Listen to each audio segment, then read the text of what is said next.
Martial master के पिछले episode में हमने देखा कि एक पर्सन पवेलियन मास्टर को बताता है कि इस बार के 5 प्रिजन कंपटीशन में पार्टिसिपेट करने से पहले सभी लोगों को यहाँ पर एक पावर लेवल टेस्ट देना होगा और इस टेस्ट में वही पास होगा जिसकी पावर 7th लेवल से ज़्यादा होगी। पर यहाँ पर उसे नहीं लगता है कि मास्टर सुआनसेंग के डिसाइपल्स इस टेस्ट में पास हो पाएंगे, क्योंकि मास्टर सुआनसेंग का पिल पवेलियन सबसे ज़्यादा कमज़ोर है। अब यह सुनते ही पिल पवेलियन के एक डिसाइपल को काफ़ी ज़्यादा गुस्सा आता है और अब वह गुस्से में आगे बढ़ते हुए एलिक्सर क्रिस्टल के पास जाते हुए वह टेस्ट देता है, पर वह उस टेस्ट में फेल हो जाता है। अब पिल पवेलियन का दूसरा डिसाइपल टेस्ट देने के लिए आगे बढ़ता है, पर वह भी वहाँ पर फेल हो जाता है। जो देखते ही वहाँ पर खड़े जोंगजाओ सिटी के सभी लोग पिल पवेलियन का मजाक उड़ाने लगते हैं। तभी पिल पवेलियन की क्रोन प्रिंसेस आगे बढ़ते हुए उस एलिक्सर क्रिस्टल के सामने जाकर अपना टेस्ट देती है और अब वह उस टेस्ट में पास हो जाती है, क्योंकि उसकी पावर 8th लेवल की होती है। यह देखते ही आसपास खड़े सभी लोग काफी ज्यादा हैरान होते हैं और बोलने लगते हैं, आखिर पिल पवेलियन का कोई डिसाइपल 8th लेवल का कैसे हो सकता है। यह लड़की सच में काफी ज्यादा टैलेंटेड है। अब उन सभी लोगों की बात सुनकर वहां पर खड़ा जोंगजाओ सिटी का एक पर्सन आगे बढ़ते हुए बोलता है, इसमें कोई भी बड़ी बात नहीं, मैं इस लड़की को काफी आसानी से हरा सकता हूं। और अब वह आगे बढ़ते हुए एलिक्सर क्रिस्टल के सामने जाकर अपनी पावर को रिलीज करता है, पर उसकी पावर बस 7th लेवल की होती है और वह भी वहां पर पास हो जाता है।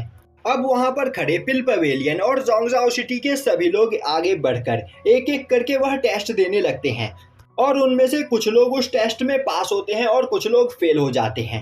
अब वहां पर जिनजाओ टेस्ट देने के लिए आगे बढ़ता है और उसकी भी पावर 8th लेवल की होती है, जो देखते ही सभी लोग काफी ज्यादा हैरान होते हैं। तभी दूसरा क्रोन प्रिंस भी टेस्ट देने के लिए आगे बढ़ता है और अब वह भी उस टेस्ट में पास हो जाता है। अब वहां पर खड़ा पर्सन बोलता है, तो फिर ठीक है, अब यह टेस्ट यहाँ पर खत्म हुआ और इस टेस्ट में जो लोग भी पास हुए हैं वह यहाँ से आगे जा सकते हैं और आगे होने वाले कंपटीशन में पार्टिसिपेट कर सकते हैं। बाकी सभी लोग यहाँ से वापस लौट जाओ। तभी वहां पर खड़ा जोंगजाओ सिटी का एक पर्सन बोलता है, मास्टर 1 मिनट रुकिए, पिल पवेलियन के एक डिसाइपल ने अब तक यहाँ पर टेस्ट नहीं दिया है। अब यह सुनते ही वह पर्सन अपने द्वारा बनाए गए लिस्ट में सभी डिसाइपल्स के नाम देखने लगता है और अब वह देखता है कि एक डिसाइपल ने अभी भी वहां पर टेस्ट नहीं दिया होता है और अब वह चिल्लाते हुए उस डिसाइपल को आगे आने के लिए बोलता है। तभी जोंगजाओ सिटी का वह पर्सन बोलता है, सीनियर, यह कायर आपके सामने खड़ा है जिसने अब तक टेस्ट नहीं दिया है। मेरे ख्याल से यह बिना टेस्ट दिए ही यहाँ से आगे जाने के बारे में सोच रहा है। अब वह पर्सन वहां पर खड़े क्वेंचैन को देखने लगता है। वहीं वह सोच रहा होता है, यह पर्सन तो अभी बहुत ही ज़्यादा यंग है, तो क्या यह भी यहाँ पर 5 प्रिजन कंपटीशन में पार्टिसिपेट करने के लिए आया है। दूसरी ओर क्वेंचैन को देखते हुए जोंगजाओ सिटी के सभी लोग बोल रहे होते हैं, यह तो बस एक छोटा बच्चा है।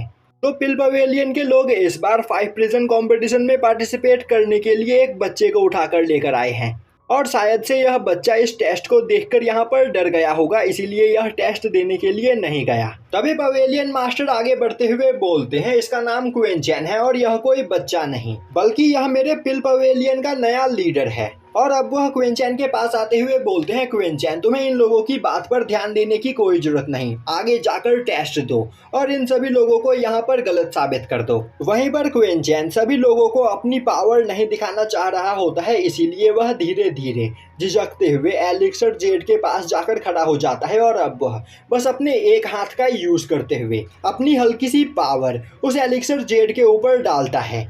यह देखते ही वहां पर खड़े जोंगजाओ सिटी के सभी लोग बोलने लगते हैं, इस बच्चे को भी यहाँ पर यह पता है कि यह इस टेस्ट में पास नहीं हो सकता है, इसीलिए यह यहाँ पर मेहनत भी नहीं कर रहा है। तभी उस एलिक्सर जेड के अंदर एक पावर ब्लास्ट होता है और अब सभी लोग देखते हैं कि पावर मीटर 8th लेवल को पार कर चुका होता है। तभी क्वेंचैन एक हल्का सा पुश करता है और अब क्वेंचैन के इस हल्के से पुश से वह पावर मीटर वहां पर टूट जाता है, जो देखकर किसी को भी वहां पर अपनी आंख पर यकीन नहीं हो रहा होता है। वहीं पर यह देखकर क्वेंचैन भी परेशान हो जाता है और सोचने लगता है, आखिर मैंने यह क्या किया, मुझे यह पावर पुश नहीं देना चाहिए था। दूसरी ओर वह पर्सन जो वहां पर सभी लोगों का टेस्ट ले रहा होता है, यह देखकर उसके भी होश उड़ चुके होते हैं और वह वहां पर कुछ भी नहीं बोल पा रहा होता है। तभी क्वेंचैन उसके पास आते हुए बोलता है, सीनियर, तो क्या मैं इस टेस्ट में पास हुआ या फिर फेल। वहीं पर उस पर्सन को कुछ भी समझ में नहीं आ रहा होता है और अब वह घबराते हुए बोलता है, तुमने 9th लेवल के मीटर को भी तोड़ दिया है, तुम इस टेस्ट में पास हो चुके हो। अब सीन शिफ्ट होता है और हमें दिखाया जाता है कि एक पर्सन एक पैलेस के अंदर भागते हुए जा रहा होता है और अब वह एक जगह पर रुकते हुए अपने सामने सिंहासन पर बैठे हुए पर्सन को देखकर बोलता है, ब्रदर यान, मुझे आपको एक खबर देनी है। आज एलिक्सर जेड पिलर के पास एक पर्सन टेस्ट देने के लिए आया था, जिस पर्सन ने 9th लेवल के पावर मीटर को तोड़ दिया और रिकॉर्ड्स के हिसाब से उस पर्सन की पावर लेवल बिल्कुल आपके बराबर है। यह सुनते ही सामने बैठा पर्सन यान बोलता है, तो आखिर इस पर्सन का नाम क्या है और आखिर इसकी कल्टीवेशन कितनी है। अब वह पर्सन डरते हुए बोलता है, ब्रदर, उस पर्सन का नाम क्वीन चैन है और उसके कल्टीवेशन के बारे में हमें कुछ भी नहीं पता, शायद से वह मार्शल किंग रैलम पर है। पर हैरानी की बात तो यह है कि वह पर्सन अभी बस 20 साल का ही है, पर इसके बावजूद उसकी पावर 9th लेवल की है। अब यह सुनते ही यान उस पर्सन के ऊपर ग्रेविटी प्रेशर डालते हुए बोलता है, बस एक 20 साल के बच्चे के लिए तुमने यहाँ पर मुझे डिस्टर्ब किया। वह बस अभी मेरे सामने एक बच्चा है और तो और एलिक्सर जेड पिलर के सामने टेस्ट देने के दौरान मैंने बस अपनी 10% ही पावर का यूज किया था और एक बार के लिए मैं मान भी लूँ कि वह पर्सन बहुत ही ज़्यादा पावरफुल है, पर वह बस 20 साल का है, तो आखिर उसे कितनी ही ज़्यादा मेडिसिन नॉलेज होगी, तो मैं उसे काफ़ी आसानी से हरा सकता हूँ। और तो और तुमने मुझे अभी बताया कि शायद से वह पर्सन पिल पवेलियन का डिसाइपल है, तो आखिर तुम उसके बारे में सोचकर इतने ज़्यादा परेशान क्यों हो रहे हो? क्या तुम्हें नहीं पता कि नॉर्थर्न टेरिटरी का पिल पवेलियन सबसे ज़्यादा कमज़ोर है? तो हमें उन लोगों के बारे में सोचकर परेशान नहीं होना चाहिए। तो जाओ और यहाँ पर मौजूद दूसरे ज़्यादा पावरफुल लोगों की इन्फॉर्मेशन लेकर मेरे पास आओ। मुझे यहाँ पर नॉर्थर्न टेरिटरी के किसी बच्चे से कोई खतरा नहीं हो सकता है। यह सुनते ही वह पर्सन अब वहाँ से चला जाता है और यहीं पर यह एपिसोड खत्म हो जाता है।